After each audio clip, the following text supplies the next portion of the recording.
kan dia udah nggak sakit. Nah, tapi yang belakang doang. Iya. Assalamualaikum, apa kabar teman-teman semua? Semoga sehat selalu ya. Nah, pada video kali ini teman-teman, ya gue mau ganti balutan luka. Ini pasien yang sama kayak pasien sebelumnya. Ya kalau teman-teman ikutin dari awal, ya ini ada pasien diabetes post operasi, lukanya ada di mata kaki. Pasien ini gula darahnya itu udah terkontrol ya teman-teman ya. Intinya udah bagus, lukanya pun semakin membaik. Target gua sembuh itu sampai di 3 bulan paling cepat ya teman-teman ya. Sampai bener-bener nutup. Ini gue lupa pertemuan keberapa. Ya ganti balutannya pun ini tuh kadang udah 4 hari sekali ya teman-teman ya. Jadi nggak 3 hari sekali. Jadi ini udah 4 hari sekali. Karena memang tidak rembes dan tidak lain-lain. Pokoknya tidak ada macam-macam lah intinya. Gulanya pun selalu bagus ya. Kalau pagi itu selalu di bawah 200, tapi kalau siang juga tetap di bawah 140 walaupun setelah makan.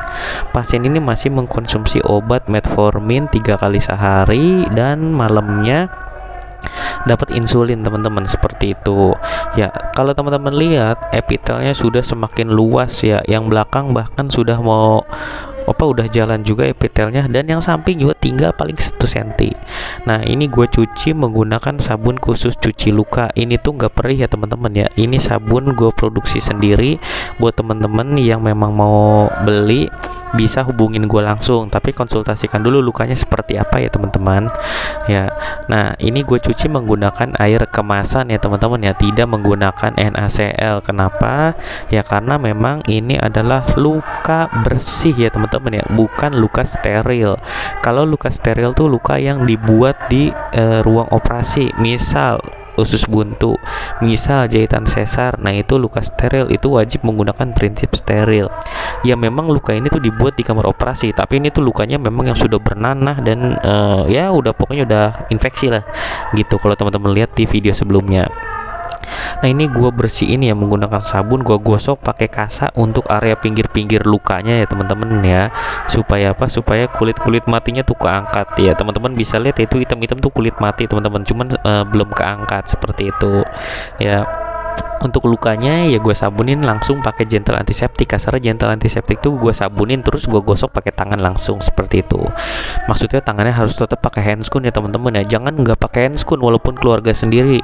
Ya wajib menggunakan handscoon karena kita nggak tahu di bakteri apa yang ada di kuku kita gitu. Nah habis itu gue keringin ya teman-teman ya. Jangan lupa di spray antiseptik ya. Mungkin di sini nggak terlalu kelihatan gue spraynya. Ya jadi habis itu kita keringin teman-teman ya. Nah seperti itu udah kering. Intinya dalam proses penyembuhan luka itu ada 4 faktor sih yang lebih tepatnya. Mungkin dulu gue bilangnya 3 faktor ya, tapi di sini gue tambahin jadi 4 faktor ya. Yang pertama adalah keinginan pasien untuk sembuh ya, itu sangat berpengaruh dalam proses penyembuhan luka. Yang kedua adalah support dari keluarga ya teman-teman ya, karena support dari keluarga itu sangat penting teman-teman. Yang selanjutnya yang ketiga adalah perawat yang kompeten atau enggak tenaga yang memang berkompetensi dalam melakukan perawatan luka. Nah sebenarnya ada satu lagi tambahan, yaitu penyakit yang diderita atau enggak penyakit sistemiknya si pasien teman-teman ya. Jadi penyakit sistemiknya ini teman-teman ya, itu tuh misalnya ya kayak hipertensi atau enggak diabetes, itu harus terkontrol ya teman-teman ya. Teman-teman bisa kontrol ke poli penyakit dalam atau enggak ke dokter jantungnya sesuai dengan penyakit yang dideritanya ya. Kalau 4 hal itu udah terpenuhi teman-teman ya, insya Allah luka juga progresnya akan membaik. Tapi kalau dari keempat hal tersebut itu tidak terpenuhi, misal pasiennya nggak semangat tapi keluarga sangat support, perawat kompeten ya, itu akan sulit teman-teman ya. Pertama makan mungkin gak terkontrol, bahkan gak nafsu makan. Karena beberapa pasien ada udahlah kalau begini mah mati aja gitu-gitu mulu, itu ada banget teman-teman. Ada juga pasien yang mau sembuh tapi keluarganya tuh nggak support teman-teman. Misal ya si pasien semangat tapi keluarganya itu males ya untuk nyiapin makanan, untuk menunjang masalah salep ya, kasarnya butuh uang kan teman-teman, butuh biaya ya. Terus juga misal keluarga support pasien semangat, teman-teman datang ke fasilitas kesehatan yang kurang tepat. Nah, ini juga bisa memperlambat penyembuhan luka teman-teman, seperti itu ya. Terus yang terakhir tadi adalah penyakit yang diderita. Pasien semangat, keluarga support, perawat berkompeten, tapi pasien tidak kontrol rutin ke dokter spesialisnya ke penyakit dalam untuk mendapatkan obat gula darah. Ini juga bisa salah satu pemicu di mana gulanya tuh jadi nggak stabil teman-teman, karena tidak mendapatkan obat yang sesuai. Teman-teman itu ya, kalau yang namanya berobat itu minum obat itu harus sesuai dengan anjuran dokter. Tidak boleh berhenti sembarangan, tidak boleh nambah dosis sembarangan, dan seterusnya. Ya, ini tadi lukanya tuh udah gue cuci pakai sabun, gue spray antiseptik. Nah, ini adalah salah satu terapi tambahan ya teman-teman ya. Ini adalah ozon dan infrared teman-teman. Ya, jadi sebenarnya ini hanya terapi tambahan, tidak digunakan pun tidak masalah, karena dalam perawatan luka yang awal-awal pun gua tuh nggak pernah pakai ini. Ya, karena gua ada biaya tambahan, ya kira gue beli aja alatnya. Secara penelitian memang ini infrared itu ya pokoknya kasarnya ada hasil riset penelitiannya teman-teman untuk mempercepat lah intinya. Ya, misalnya kalau lampu infrared bisa memperlancar sirkulasi darah, kalau ozonnya itu bisa membunuh bakteri yang sulit untuk dijangkau, misalnya seperti itu teman-teman. Buat teman-teman yang butuh jasa perawatan luka, silakan konsultasi dulu ya. Untuk yang daerah Jabodetabek mungkin gue bisa datang langsung ke rumah teman-teman buat yang butuh ya. Nanti nomor WA atau enggak handphone ya, intinya di WA aja dulu teman-teman, nanti gue taruh di kolom deskripsi atau enggak kolom komentar. Buat yang memang butuh atau enggak yang di luar daerah atau enggak di luar pulau, bisa konsultasi online teman-teman ya, itu berbayar seikhlasnya teman-teman, seperti itu.